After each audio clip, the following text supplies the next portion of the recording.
안녕하세요. 공월천보경 제59강 진행하겠습니다. 오늘도 김일부 선생님의 그 정역 사유체계를 토대로 천부경을 같이 보면서 공부를 해보겠습니다. 천부경 지난 시간에 이제는 천부경의 천부, 이 천부라고 하는 것은 김일부 선생님께서는 그것을 금화론, 금화 1송부터 5송 중에서 제 1송에 나오는 내풍생 덕부천왕이다 해가지고 여기 요런 표현이 있었죠. 그래서 이제 금화 1송에는 일송의 표현이 있었습니다. 그래서 내풍생 덕부천왕의 요 덕부가 천부경의 천부가 된다고 하는 걸 설명을 드렸어요. 그래서 여기 보면은 이 금화론이라고 하는 것은 금과 하를 중심으로 해서 이치를 이제는 설명하는 건데, 제가 이게 빈몸을 의미하는 것은, 그래서 요 금화론은 연금술적 연금술적 변화가 이제는 수반이 되는데, 그 사람이 일종의 크리스탈 빈몸으로 그 전화가 되는 거죠. 전화, 그 바뀐다는 얘기죠. 전화. 그래 트랜스포메이션이라고 그러는데 이제 변형이다 이렇게 하겠습니다. 변형.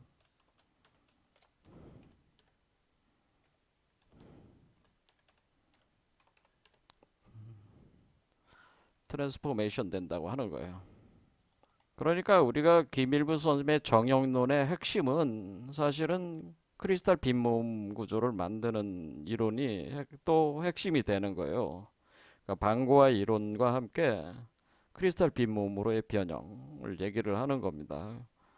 그래서 크리스탈 빈몸을 형성을 하려면은 여러분들이 빈몸이 크리스탈 빈몸이라고 하는 건 크리스탈 결정이 여러분들이 세포를 구성을 한다고 하는.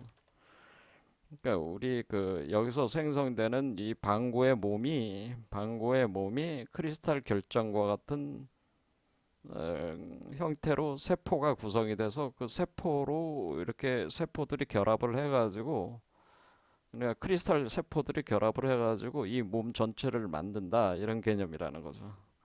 그럼 그 세포들을 제공을 하는 재료를 제공하는 그 요소들은 이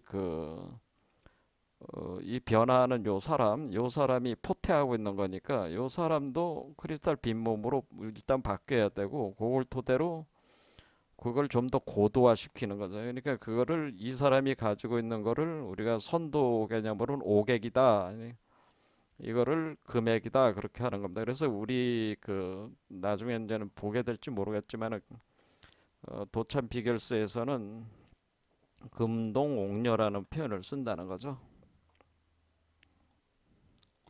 자, 금동옥녀라고 하는 거는 황금으로 만들어진 아이동자니까 아이와 옥으로 만들어진 여자라는 뜻이라는 거죠. 그러니까 이게 옥녀가 금동을 수태를 한 형태가 되는 금동옥녀, 이 표현으로 여러분들이 이해하시면 됩니다. 그럼 이거를 우리가 도가수진대법, 우리가 선도에서 도가수진대법으로 보면은 여러분들이 어, 제1단계 연정화기의 1, 2, 3번 차크라가 오픈이 될 때에 100일 축기 과정을 지나서 2단계, 그러니까 연정화기, 그 정을 연해 가지고 기로 전화를 시키고, 그 기를 신으로 만들 때 연기화신이 4, 5, 6번 차크라에 해당된다고 보시면 되는데, 요때 10월 양태가 일어나는 거죠. 10월 양태. 그러니까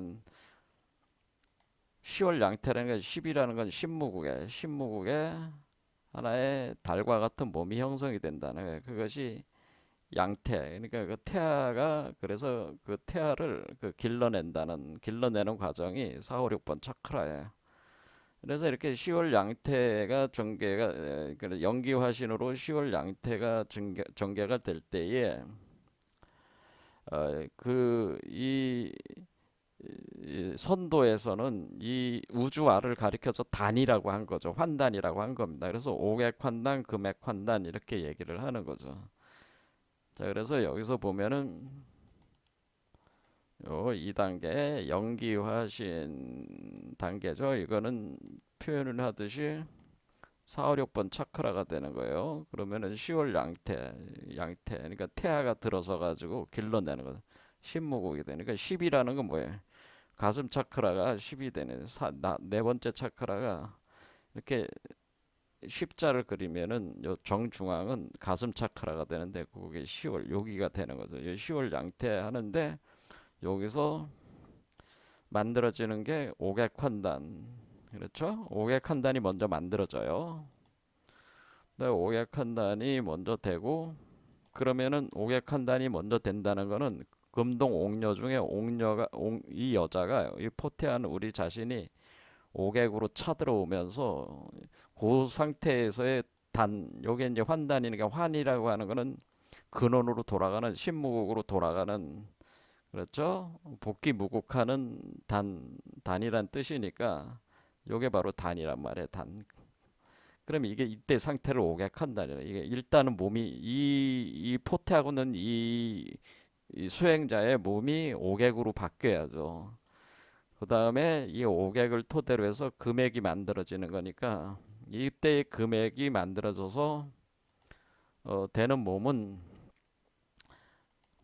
이게 이제는 금액 환단이 되는 거죠. 그래서 여기서 우리가 오객 환단이 될 때를 옥녀가 되고 그 옥녀를가 금동을 포태를 해가지고 시월 양태로 포태를 해가지고 길러낸다. 이 단계가 연기화신 두 번째 단계란 말이에요.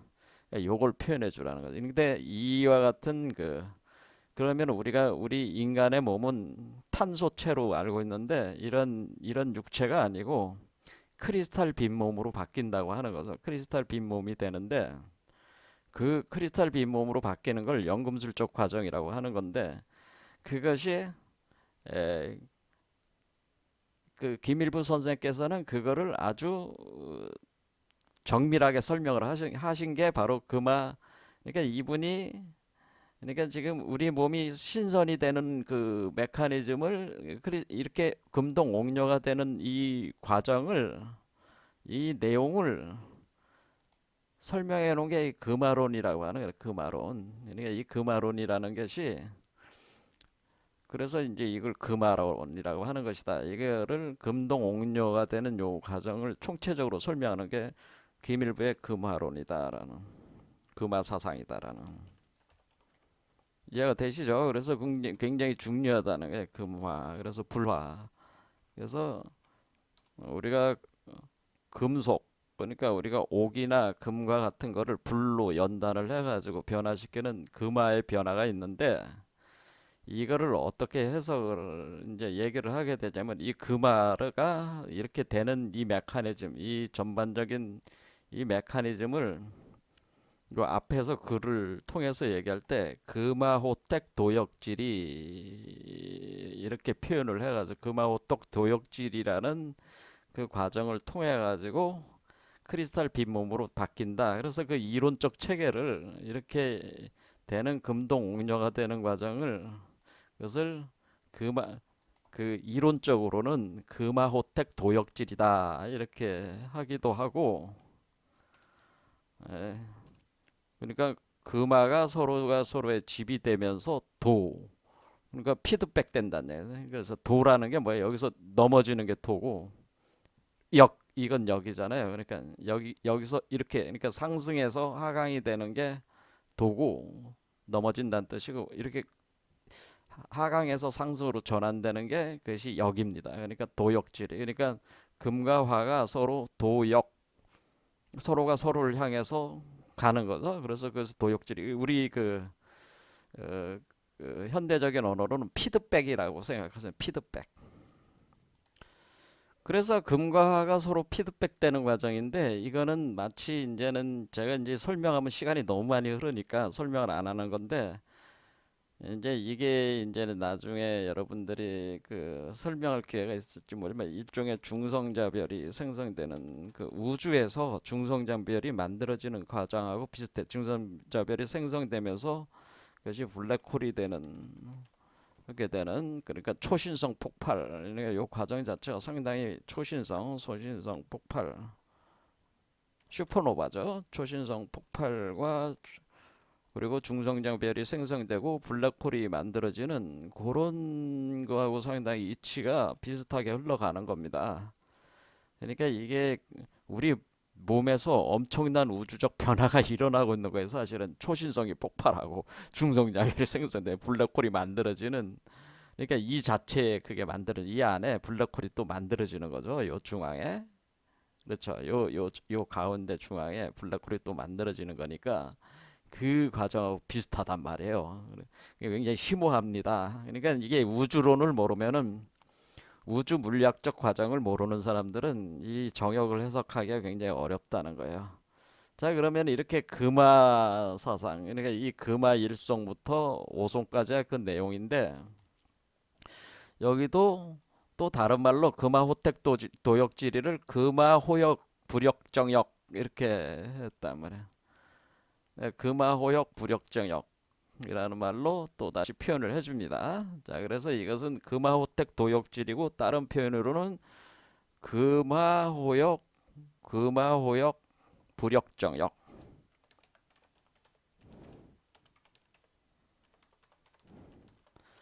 그러니까 금화가 서로 집이 돼서 피드백되는 요 메커니즘은 불변의 역리라는 거, 불변의 역학적 원리로서 그것이 자신이 제기한 정역이 바로 이 금화호택 도역질이 메커니즘을 설명하는 게 자기 자신의 변치 않는 영원한 그 우주적 메커니즘으로서의 정역이다. 이거는 이제 금화오송에서 이제는 표현한 거죠. 자, 이거는 금화오송에서 이런 식으로 표현 되죠. 그래서 나중에 이제는 보면은 우리가 이제는 여러분들이 불교에 보면 금강경이라는 거죠. 금강경. 이 금강 반야바라밀 할 때 이 금강이라는 표현 자체가 뭐냐면 이 금강이 그 바즈라하고 바즈라를 표현해 주는 말인데 다이아몬드라는 의미도 있고 금강이란 말이 금강. 네, 금강은 이게 이제는 우리는 보통 다이아몬드로 이렇게 번역하지만은 원래 이 금강 바냐바라밀에서 금강은 바즈라라는 편 바즈라인데 바즈라 이 바즈라라고 하는 거는 금강자를 뜻해 금강자 이 금강자를 뜻해서 이 금강자 안에 번개가 내재돼 있어요. 번개불이 내장돼 있었다는 그래서 이 번개불이 뭐냐면 이게 바로 화죠. 화. 그러니까 이게 바즈라가 번개라는 뜻이거든요. 그래서 번개불이 내장돼 있는데 이 바즈라가 요렇게 생긴 건데 요 안에 번개불이 있다는 번개. 그래서 이거를 인드라 천신이 이걸 가지고 휘두르면은 여기서 번개가 터져 나옵니다. 이와 같이 금강저, 이 다이아몬드와 같은 강력한 이 무기 안에는 바로 번개가 내장돼 있다고 하는 그게 금화론의 핵심이네. 그러니까 그럼 이게 무슨 얘기냐? 이거는 이렇게 가져와서 이렇게 이제 금강경 불교도 이치가 같다고 하는 거예요. 제 말씀은. 자, 이거는 이 금강저가 의미하는 거는 요거 요거로 뭐라 치료다래 요게 있으니까 요걸로 하겠습니다. 이 금강저는 요게 금강저입니다. 요게 이해가 되시죠? 요걸 금강저로 보는 겁니다. 그러니까 요걸 금강저니까 요거를 이렇게 해가지고 요게 사실은 여러분 잘 보면 이렇게 하면 이렇게 가운데 갖다 놓으면은 요런 형태가 된다고 하는 거죠. 그죠? 개념이 잡히시죠? 이런 형태가 돼가지고 그러면 이 안에 번개가 있는 거죠. 그러니까 이게 이제 금강자 역할이 되는 거예요. 그래서 빠져라 번개불이 그러니까 번개가 내장돼 있는 번개. 그래서 이 번개가 내장돼 있다. 이런 요런 금강조를 구성해 내는 것이 원래 이 금강 반야바라밀이라고 하는 과정 자체가 이 금강조를 구성해 내는 하나의 어, 이치를 담은 불교의 경전이다. 이렇게 보시면 되겠습니다.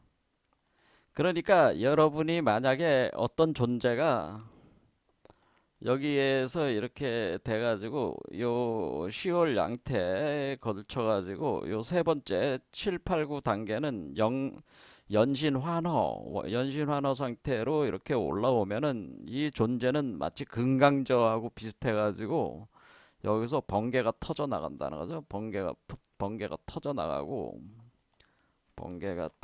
터져 나가고 뭐야? 그것을 표현을 어떻게 하자면은 내풍이 몰아친다고 하는 겁니다. 내풍이 몰아치고 그러니까 지난 시간에 내풍항이라고 그랬죠. 내풍항. 그래서 이 안에 자체가 내풍이 몰아치면서 운행우시, 내풍 운행우시. 그러면 번개가 쳐나가고 바람이 불고 구름이 몰려들고 비가 내린다 그런 뜻입니다. 그러니까 번개를 치면 바람이 불고 구름이 모여들면서 비가 내린다. 이때 이 비를 바로 감노라고 하는 겁니다. 감노의 비가 내린다라고 하는 겁니다. 자, 그러면은 우리가 그 단군 신화를 보면은 여러분들이 단군 신화에서 단군 신화를 잘 기억을 해보세요. 거기에 보면은 환웅이 누구를 대동하고 내려오냐면 풍백, 운사, 우사를 대동하고 세상으로 내려온다. 이런 표현이 있잖아요. 그러니까 환웅이 자신의 측근 풍백, 운사, 우사를 대동하고 내려온다는 게 실제로 풍백, 운사, 우사를 대동하고 내려오는 게 아니고 이 환웅은 그러니까 이 환웅이 바로 번개와 같은 존재. 이게 이제 진이죠. 번개. 뇌죠, 뇌. 그러니까 환웅은 번개적 존재라는 얘기죠. 번개. 환웅은 금강조를 휘두르는 번개와 같은 존재로 풍백, 운사, 우사를 되는 번개를 치면 바람이 불고 구름이 몰면되면서 비가 내린다고 하는 것은 이 존재가 세계를 하강을 하면서 감뇌의 비로 이 사람을 변화시킨다고 하는 거죠. 그래서 이 환웅과 같은 존재를 도교에서는 뇌성보화천존이다 이렇게 하는 겁니다. 그러니까 우리가 제가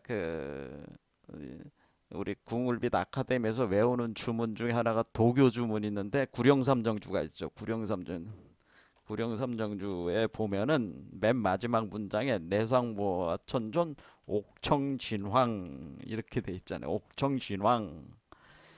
그러니까 내성보화라는 건 뇌라는 게 뭐예요? 번개잖아요. 번개 소리가 터져 나간다는 거죠. 뇌성보화 그것을 우주로 터트려 나간다. 그래서 번개를 치는 존재다. 이 환웅과 같은 존재가 뇌성보화 천존이 되는 거예요. 그런데 이 존재가 옥청진왕이다라는 거죠. 깨끗한 옥. 그러니까 이 옥액으로 만들어진 존재는 거죠. 그래서 사실은 금액이 된 존재죠. 옥청진왕. 그러니까 이 존재가 바로 그러니까 뇌성보화 천존이면서 옥청진왕. 뇌성보화 천존 옥청진왕입니다. 그러니까 도가에서는 그렇게 도교적 수행 체계에서 구령 삼정조 주문을 외울 때 내성보화 천존 옥청진왕 여울령 내주와 싸바 하는 거는 내성보화 천존 옥청진왕이시오. 그 우주 법칙으로 번개를 쳐서 이렇게 구름과 비를 나한테 감로를 내려서 내 몸에서 당신과 같은 존재를 형성할 수 있게끔 나를 도와주세요. 그렇게 주문을 거는 게 그게 이제 구령 삼정주 맨 마지막 문장이에요. 어쨌든 우리는 결국에는 이 존재는 이 인간과 같은 그런 존재가 아니고 이 인간 자체가 지금 인간의 몸이 바뀐다는 거죠. 이거를 얘기해서 우리가 그 유리 광화체로 변한다고 해가지고 이걸 신변이 일어나는 거죠. 신변. 그러니까 신으로 변한다는, 신으로 변하는 신변 현상. 자, 그러니까 이 과정이 영기화신의 과정이니까 4, 5, 6번 차크라 단계가, 그러니까 영기화신 된다는 거, 신으로 변화하는 거죠. 화신한다는 건 신으로 변화하는 거예요. 영기, 그러니까 이쪽 아래쪽에 있는 정을 기화시켜서, 그러니까 불을 아래에 있는 정에 불을 결합을 시켜가지고 기화를 시켜서 올려가지고 여기서 신으로 변화한다. 그래서 신변 현상이 일어나는데, 이 신변된 몸은 어떻게?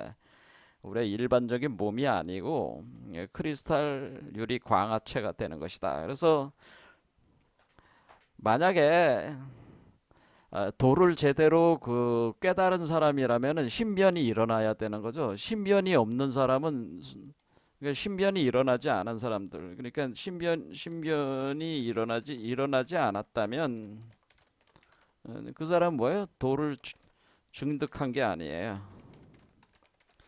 그러니까 세상 사람들이 뭐 자기가 뭐 나는 도를 닦았다, 도를 뭐 깨달았다, 그렇게 할 때 그 사람들이 신변이 일어났는가를 이제 관찰을 해보면은 신변 현상이 있거든요. 신변 현상들이 있는데 그 신변 현상에 대응되는 그 몸쪽 구조가 변화가 없었다면은 그 사람은 아직 도를 증득한 게 아니죠. 도 가까이도 가지도 못한 아주 초보란 말이죠.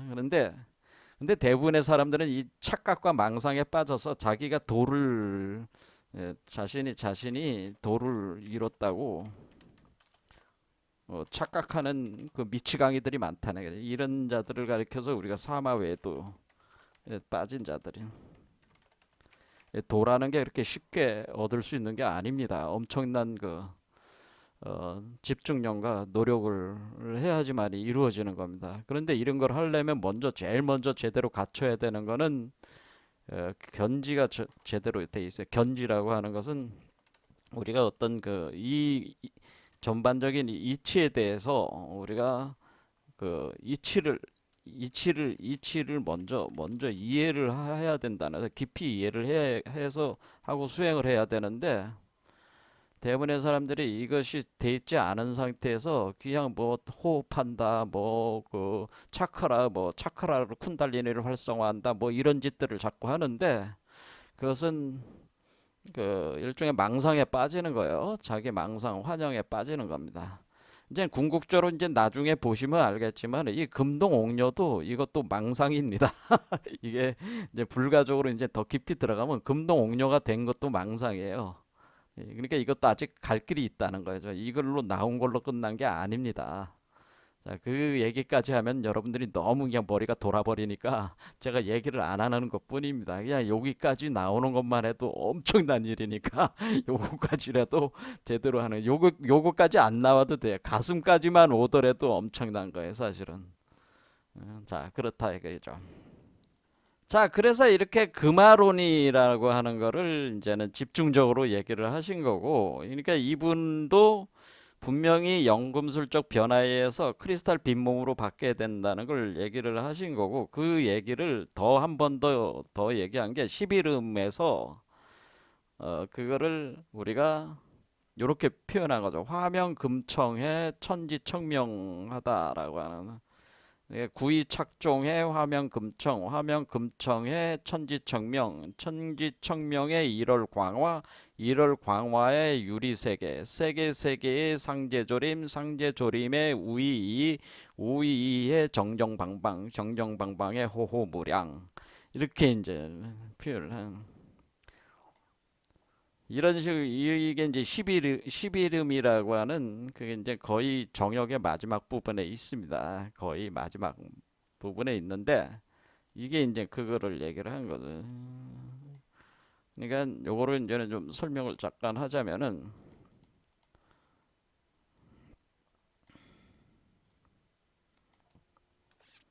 아,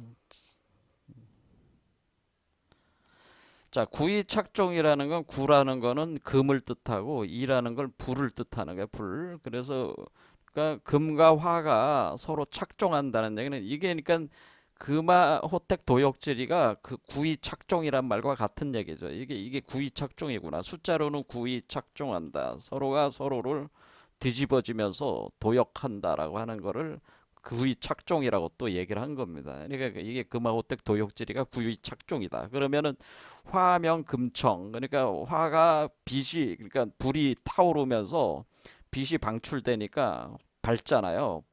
불이 타올라서 밝아지면서 그 금이 되면서, 그렇죠? 그러니까 몸이 황금 메탈체가 되면서 아주 깨끗해지는, 모든 번뇌가 소멸되는, 그렇죠. 그와 같은 상태, 화명금청이 되고, 화명금청이 되면은 그 사람의 그 이 천지, 새롭게 생기는 천지가 또 청명해지는 것이잖아요. 그러면 천지가 청명해지면은 이 안에 있는 일월이 광화한다는 거, 꽃을 피운다고 하는 거죠. 일월의 메커니즘. 그러니까 지금 이 두 개, 그러니까 하나는 태양, 하나는 달, 일월 메커니즘이 올라가는 거죠. 그래 일월 광화 현상, 광이라는 건 빛을 발하면서 꽃을 피우는 것 같은, 그러니까 나무나 풀에 꽃이 피는 걸 광화라고 하는 거예요. 그래도 태양과 달이 합해지는 그 밝음으로 환하게 꽃이 핀다.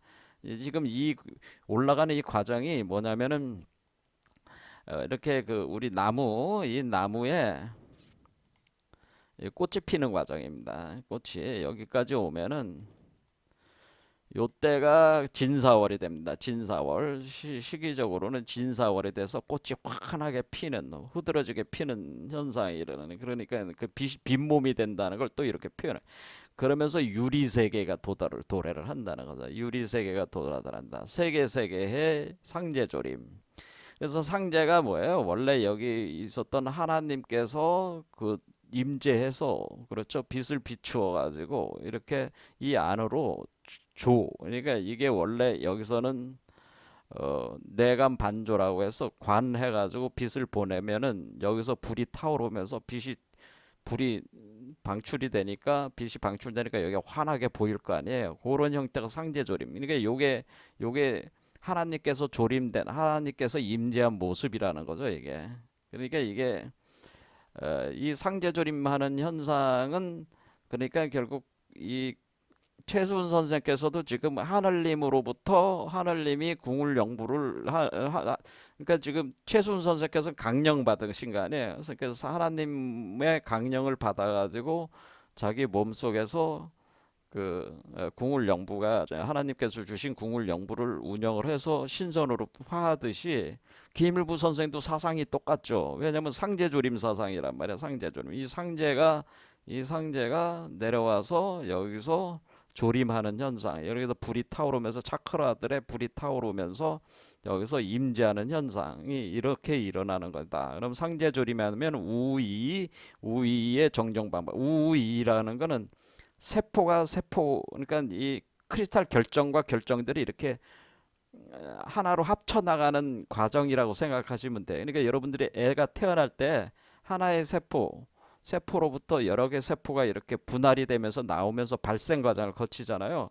그렇게 성장해 나가는 모습을 이렇게 표현을 했다고 생각하시면 돼요. 그래서 정정방방, 그러니까 크리스탈 결정체들로 이렇게 정정방방하는 그 육면체들로 이렇게 딱딱딱딱 그 결정체들로 이렇게 만들어져 나간다. 그러면 호호무량. 그러면은 그 이 여자 역할에서 그 아이를 품는 현상이 되고, 요 세계는 무궁한 세계가 되는 거죠. 무량한 세계다. 그러니까 끝도 없는 무량한 그 무한의 세계가 여기서 이제는 열리게 된다고 하는 거죠. 무량한 세계는 측량할 수 없는 정도의 그 무한한 에너지를 여기서 이제는 만들어내서 이 존재가 우주를 창조해 나가는 그 역할을 하게 된다. 이렇게 이해하시면 된다는 거예요. 그래서 이미 봤지만은 우리가 이 덕부라고 하는 것이 요 천부가 결국 대부고, 궁울생 덕부천왕의 궁울이 바로, 이게 내풍이 바로 궁울에 해당되는 거다. 그래서 이것도 똑같이 궁울영부 빈몸 활성화되는 거고, 이 하늘님께서 상제께서 조림해서 임재해서 이 작용이 일어나는데, 이렇게 7개 차크라가 이렇게 되는 거를 지난 시간에 이제는 요 문장에서 봤죠. 그래서 여기 무의 도순이 도역 도성도 32도, 기 도역이 도순 도성도 61도, 이렇게 된 거가 나중에 이제 이 문장하고 연결이 되는데요. 무의는 환극을 뜻해요. 환극. 예, 무라고 하는 건 우리가 이제는 여기서 가불병정 무기 경신 임계 하면은 가불은 목, 화, 토, 금, 수. 그래서 무기, 요 무기가 바로 토를 뜻하는 건데, 그런데 무기 할 때 무기는 여기 무기, 그럼 무 할 때 무를 이렇게 쓴단 말이에요. 무. 그러면 우리가 무 하면은 이거는 뭐냐면은 오토를 뜻하는 오토. 숫자로는 오토. 그래서 이거 오한극이라고 하는 겁니다. 오한극. 오토는 오한극이다. 그 다음에 기는 뭐냐면은 자기 기자라고 해가지고 무기 하면 이거는 십토라고 하는 십토. 그러면 이것은 무국이 되는 거죠. 무국, 신무국. 그러니까 우리가 이거를 간지, 이거를 이제는 김일부 선생께서는 이렇게 육식갑자 간지로 치밀하게 이 메커니즘을 이렇게 구성을 해서 설명한다고 하는 거죠. 그렇게 할 때 우리가 이것을 간지도수, 이 간지를 배치를 해가지고 돌아가는, 여러분들이 이제는 지금 여러분들 달력 같은 거 보면은 지금 우리 모든 연월일시를 다 간지로 예전에는 썼잖아요. 그렇죠. 그 하듯이 지금 이게 여러분들이 보면 이게 하나의 세계 아니에요. 이 하나의 세계를 규정하고 있는 간지도수가 있대. 요 세계를 구성하는 간지도수도 있을 거 아니에요. 그러니까 간지도수들이 있단 말이에요. 그래, 왜냐면 그 시공간을 설명을 해야 되니까. 이게 우리가 간지, 육식갑자 간지는 연월일시라는 시공간을 그 설명하는 이론이잖아요. 설명하는 체계잖아요. 우리 역체계라 하죠. 그러니까 역법. 어떤 역법이냐? 이 달력. 우리 여러분들이 달력할 때까 달력. 역법이란 말이에요. 그렇죠? 지낼 역자를 쓰기도 하고 역사를 쓰기도 하고 역사할 때, 그다음 책령 역자를 쓰기도 해요. 역법이라는 게 있단 말이에요. 역법. 근데 우리 육식갑자를 쓰는 거니까.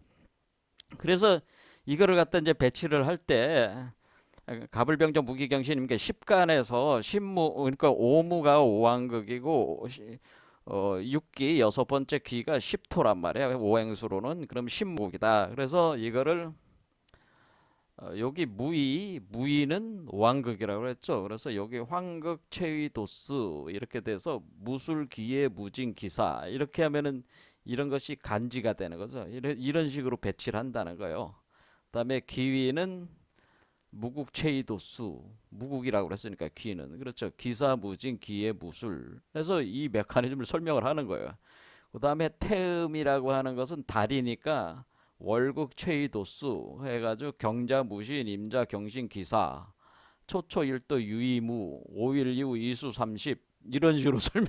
그러니까 여기에 나오는 포 무이 성도 지 월초 일도 태어 19도 해서 여기서 포태 양생 성종복 해서 7단계로 간다 그랬죠. 그래서 7개 차크라에 대응되는 것이다.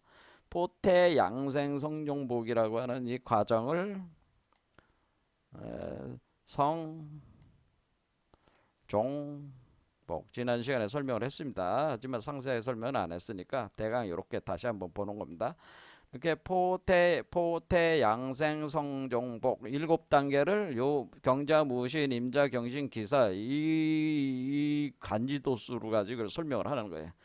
태양은 일극체도수, 일이 태양이니까 병호 갑인 무호 병인 이민 신해. 그러니까 이렇게 간지도수로 이거를 표현해 주는 거다. 여기도 포태 양생 성종목이 나오죠.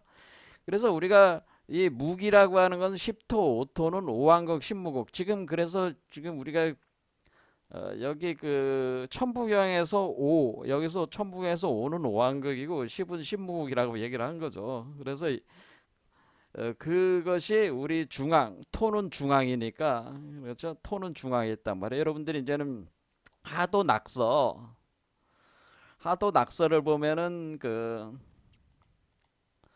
하도와 낙서는 다 토가 중앙에 있잖아요. 이렇게 중앙. 그렇죠. 중앙에 있어. 그래서 여기 그 하도는 10과 5가 중앙에 있고 낙서도 중앙에 있으니까 이거는 중도의 길을 표현해 주는 거라 그랬어요. 제가 그래서 이 중도의 길은 우리 동양에서는 이것을 토라고 하는 거다. 그러니까 이게 중도는 중도, 요 중도, 이 중도의 길은 토의 기운이다.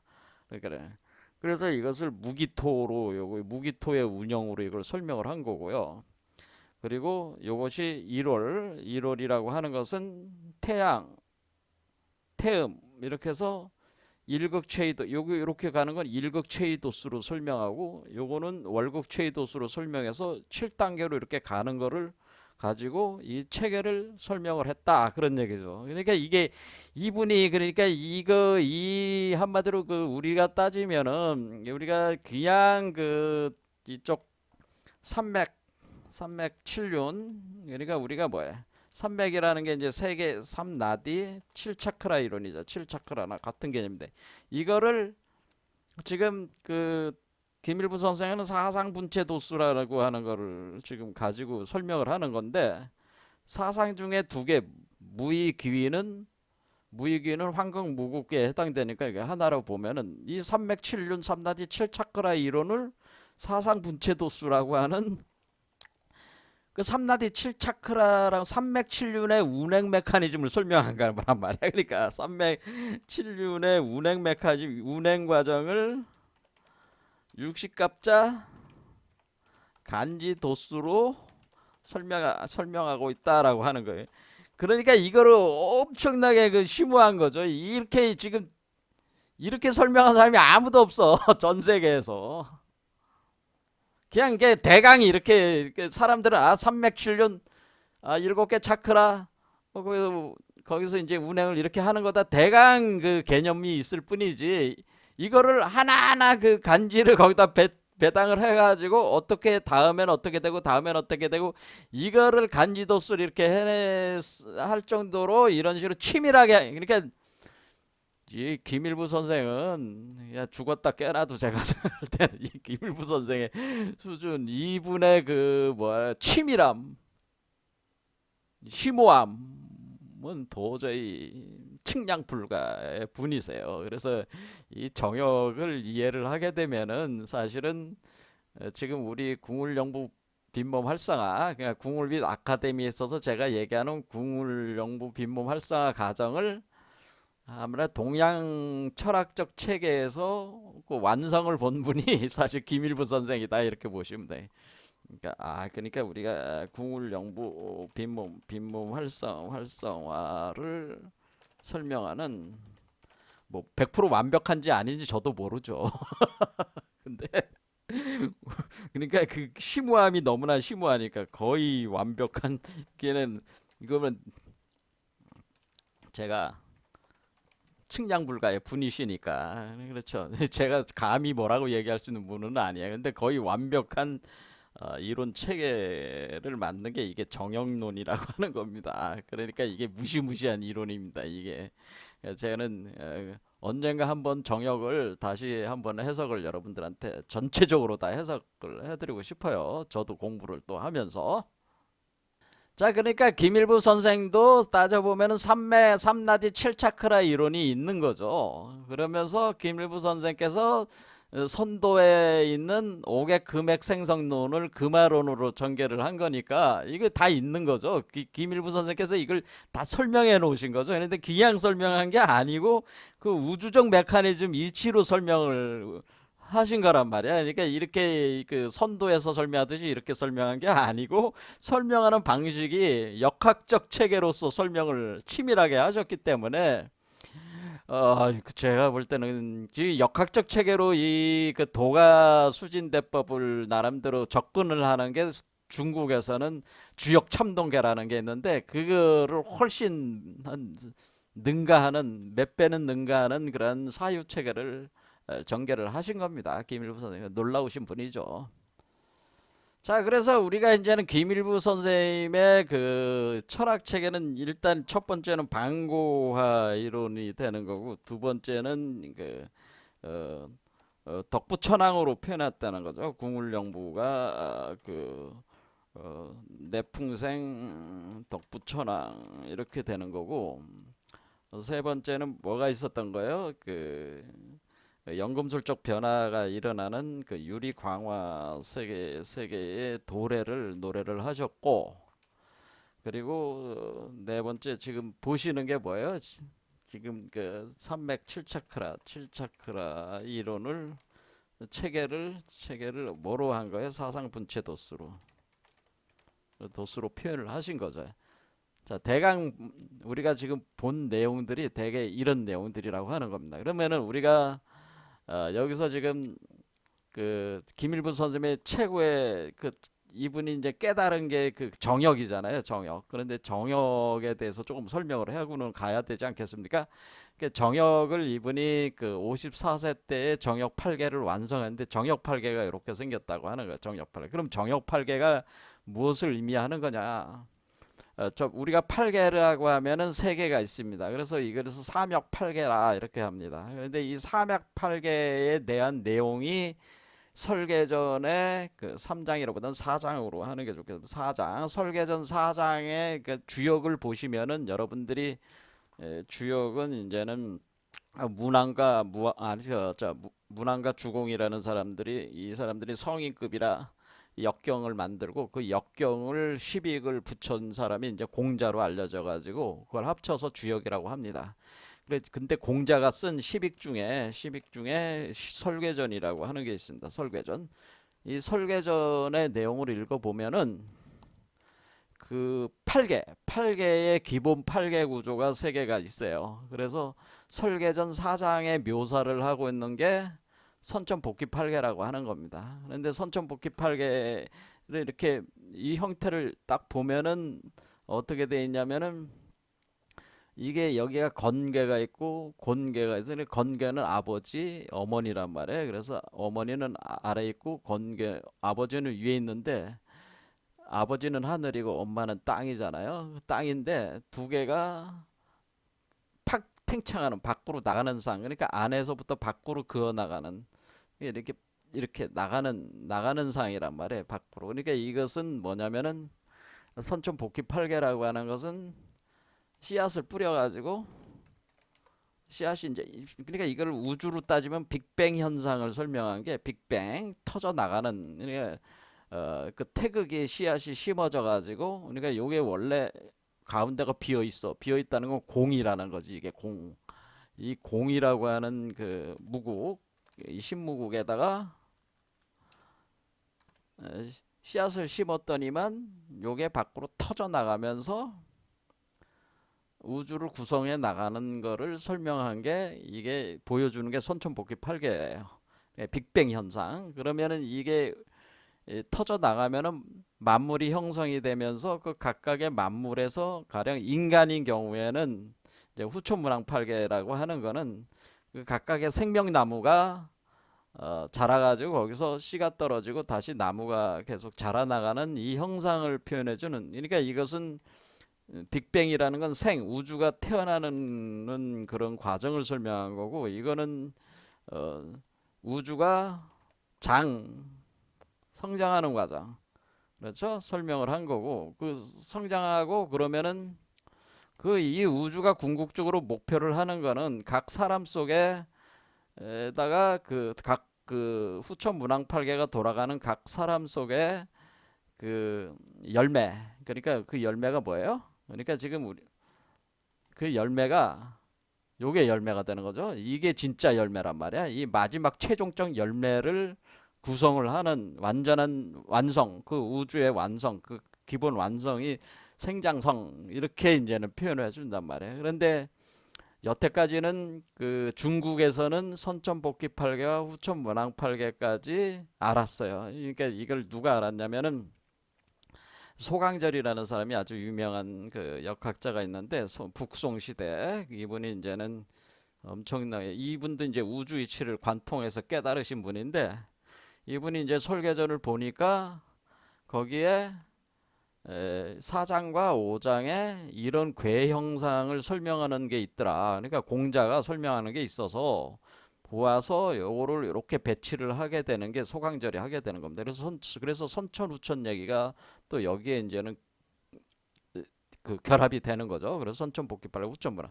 그런데 중국에는 요것만 아는 거죠. 중국은. 근데 일부 선생께서 이 정역 8개를 완성을 했어요. 완성을 한 뒤에 다시 주역을 한번 읽어 보니까 설계전 6장에 바로 이 정역 8개를 묘사하는 내용이, 공자가 묘사하는 내용이 있다는 거예요. 그래서 일부 선생은 자기를 공자의 후계로 보는 거잖아요. 그러니까 그 공자가 못한 일을 자기가 완성을 했다, 그렇게 자부를 하는 겁니다. 근데 그 공자가 글로만 써놨던 게, 그러니까 소강절도 모르던, 그러니까 중국의 그 모든 역학 체계의 그 핵심 이 선우천관을 정립한 사람이 소강절인데, 이 중국 역학사에 없는 8개를 구성을 했다고 하는 거죠. 중국 역학사에 없지. 요거밖에 없지. 선천복귀 8개, 문항 후천 8개밖에, 후천 문항 8개밖에는. 근데 중국에서 또 이걸 또 중시 여기지도 않아요. 근데 아무튼 중국의 역학적 체계에서는 이 정도까지인데 일부 정역 8개를 그으신 거죠. 근데 이거를 보니까 그 설계전 6장에 그 내용이 있더라. 그래서 설계전 6장을 가져와서 설계전 6장 여기에 있습니다. 여기에 신야자 묘만물이 위언자니 해가지고 신묘문이라는 게 있습니다. 그러니까 우리가 설계전 6장을 따로, 설계전 6장이라는 이거를 다른 말로 이렇게 뭐라면 이건 신묘문이라고 이렇게 표현을 많이 합니다. 신묘문. 이거는 왜냐면 신야자 묘만물 이렇게 되는 거니까 신묘문이다. 신묘하다 하는 거, 우리가 신묘하다 할 때 신묘문. 신묘문입니다. 이거는 신묘문. 그러니까 설계전 6장을 부르는 다른 말이 신묘문이라는 뜻, 신묘문이라는 거죠. 이건 신묘문이라고 하는 것이다. 그런데 이 묘가 뭡니까? 묘문이제, 신묘잖아요. 신묘는 연정화기 해가지고 묘하잖아요. 묘. 그러니까 묘가 어디 있어요? 여기 천부경에 보면은 운삼사성한 571묘, 요게 신묘란 말이야. 이게 신묘. 요게 바로 정역 8개를 규정하고 있는 핵심 글자가 묘잖아요. 묘연. 그렇죠. 묘연. 근데 그렇죠? 묘연. 요게 묘연이라고 하는 요 과정이 바로 신묘문의 그 과정인데, 묘연하면서 묘연을 통해 가지고 묘연을 통해서 만왕말래 하니까, 만왕말래 이렇게 들었죠. 만왕말래 하니까 만약 연자를 빼면은 묘만물 이렇게 돼. 만물이 가고 만물이 온다 하니까 이것은 묘만물 이렇게 되잖아요. 묘만물. 그러니까 우리가 이 신묘문의 묘만물, 그래서 묘만물하는 만물이 가고 만물이 오는, 그것이 묘만물하는 현상이다. 그렇게 그게 신묘하는, 그 신묘 신에서 연기화신에서 그 묘만물하는 현상이 일어난다고 하는 걸 표현해 주는 거예요.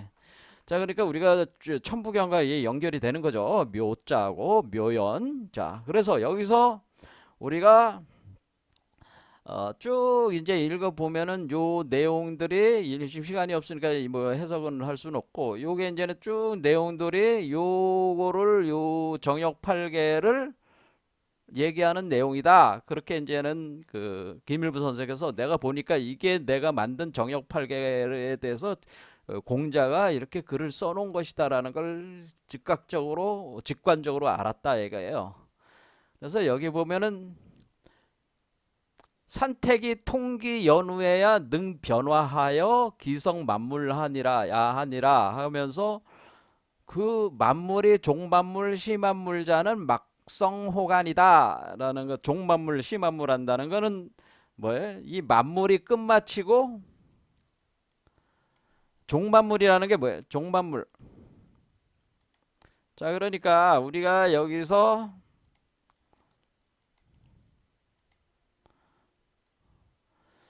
종만물 한다는 건, 종만물 하는 거는 요 일종 무종일의 종이잖아요. 그렇죠. 그리고 시만물 한다는 거는,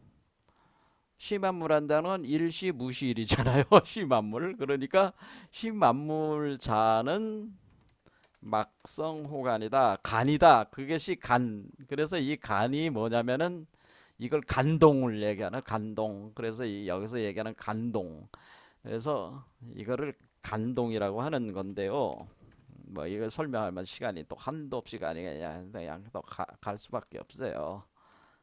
여러분 스스로 연구를 해보세요. 제가 던져줬으니까. 간동. 그래서 여기서 태어나는 요 아이를 가리켜서 간동이라고 하는 겁니다. 요 간동으로 인해서 뭐가 돼요? 이 간동이 이렇게 되는 거죠. 얘가 간동인데, 그러니까 간으로 나오는, 그 산으로 나오는 아이인데, 그래서 여기 산이잖아. 산이 있는 거잖아. 요 산이 되는 아이인데, 이 간동으로 나오는 요 아이가 만물을 종하게 하고, 일종무종일하게 하고, 또 일시무시를 다시 하는 거잖아요. 얘가 또 나오면 이제 새롭게 시작이잖아요. 그렇죠? 그러니까 얘로서 여기서 끝나고, 이렇게 나오면은 어떻게 해요? 시작하고. 그렇죠. 시작하는 거잖아요. 얘로 시작하는 거잖아요. 그렇죠. 그러니까 얘가 종시하게 되는, 그러니까 이전에 우주가 끝나고 얘로 시작하는 새로운 대우주가 시작한다, 그런 의미라는 거죠. 종만물 심만물자 막성호간이라고 하는 간동, 얘가 나옴으로써 그것이 되는, 얘가 나오는 얘를, 그럼 그러면은 우리가 이 정역 8개라고 하는 것은 뭘 가리킨 거냐면은 결국에는 요 세 개를 가리킨 거라는 거죠. 요 세 개. 자, 요 세 개. 그래서 제가 요거를 가리키는 것이라는 거죠. 요런 요 세 개가 가지고 있는 특성, 8개적 구성을 표현한 게 요 정역 8개라고 하는 겁니다. 그러니까 정역 8개가 뭐다? 요 세 개를 가리킨 것이다. 요 세 개를 구성해서 8개로 구성해 하나의 법륜이죠. 이것을 우리가 얘기할 때 법륜이라고 하는 겁니다. 법륜. 이게 법륜. 수레바퀴. 우주 수레바퀴. 법륜. 우주 수레바퀴인데 법륜인데 8개로 돼 있는 거죠. 이렇게 돼 있어 가지고, 자, 여기 이게 구조를 보면은, 그럼 이 구조가 그럼 어떻게 된 거냐면은, 이 안이 공이에요. 구멍이 뻥 뚫려 있어서 공이 있고, 요 안에 10건이 있고, 거기에서 오왕극이 있으면서 하늘에서 불이 타오르고 땅으로 빛을 방출한다. 그러니까 요 안에 있는 거예요. 쭉 빛을 방출해 가지고 운행하는 그 메커니즘을 이렇게 보여준 겁니다. 그래서 이거 하나하나 설명하려면 여러분들이 이제 주역도 알으시고 그래야 되니까 설명해 드릴 수는 없고, 요 구조다라고 하는 것을 말씀드리고 싶습니다. 그 다음에, 자, 그러면은 여기서 이것이 요런 형태 자체, 요런 우주를 구성한다고 하는 것 자체가, 요것도 이제 하나의 세계잖아요. 요 세계가 바로 360세계라는 거예요. 요게 360인데 뭐냐면은 여기가 이제 그렇게 써 있는 거예요. 사람들이 이제 뭐 우리가 지축이 바로 써 가지고 뭐 이렇게 개벽이 일어난다, 그렇게 얘기할 때 어리에 근거자면, 여기 일부지기는 375도 15 종공 정오 그 부자지기 단기 360, 여기서 이제는 여기 요 문장에서 이제 그게 이제 나오는 건데, 그게 왜 360이라는 세계가 이제 열린다, 뭐 그런 이제는 표현을 하는 거는, 여기 이 문장의 근거를, 이 지금 정역에 써 있는 글이 있습니다. 금화 오송 중에서 이 내용이 쓰여 있습니다. 금화 오송.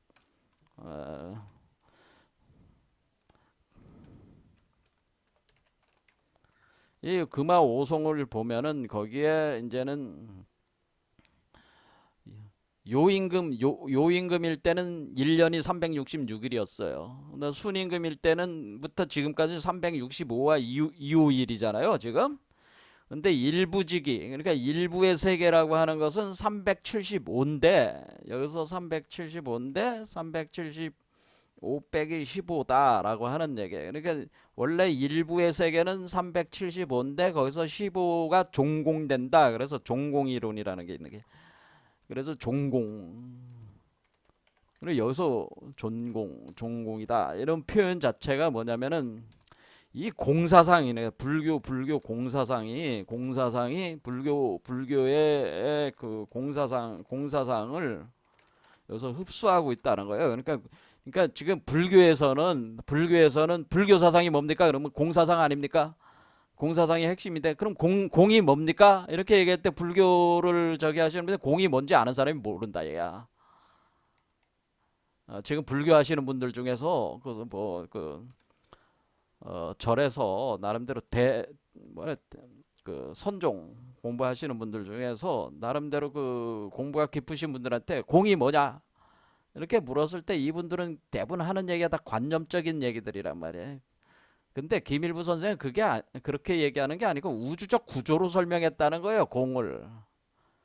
그래서 원래 공이라는 게 있는데 이 공 안에 원래 15라는 숫자로 보면 15라는 숫자가 요 안에 감춰져 있다고 하는 거예요.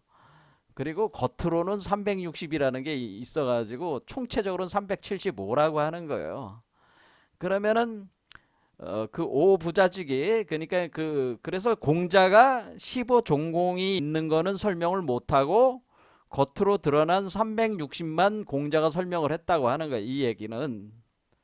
그러니까 지금 김일부 선생께서는 공자가 몰랐던 15종공을 설명을 한 것이다. 자기는.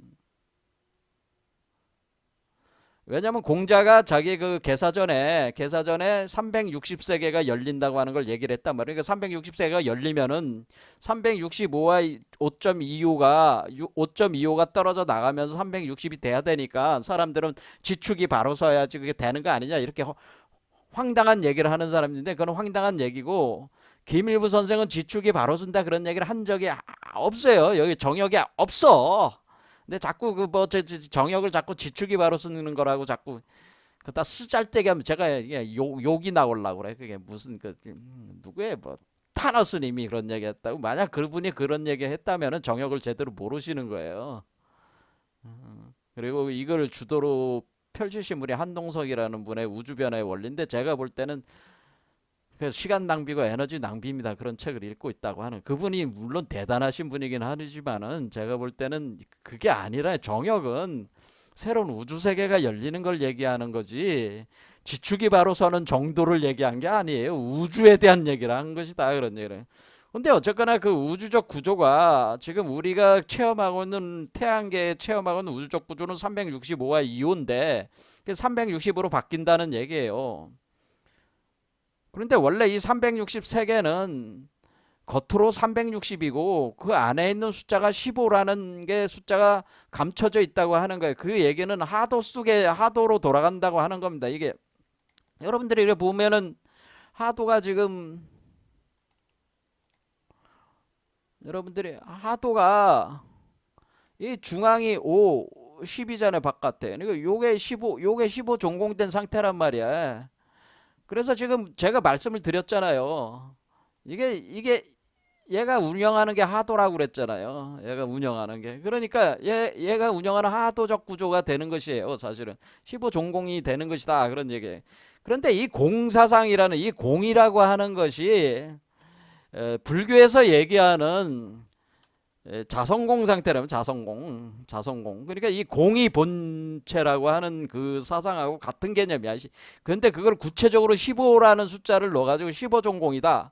근데 신무국에다가 오왕극이 결합되어 있는 그것이 공 속에 있어서 그거에 기초해서 이 공의 세계가 그냥 아무것도 없는 세계가 아니고 15라고 하는 그 숫자적 개념이 에너지적 그 내용성 메커니즘이 여기서 작용을 하고 있다. 공에서 작용하고 있다고 하는 것을 그때 우리가 자성이라고 하는 이제 그게까지 너무 이제 시간이 흘렀으니까 안 되겠습니다. 자, 이래서 15종공 이론이라는 거는 불교의 그 공사상을 다 포괄하고 있는 반야 공사상을 다 포괄하고 있는 이론이 되는 것이다. 그런 얘기입니다.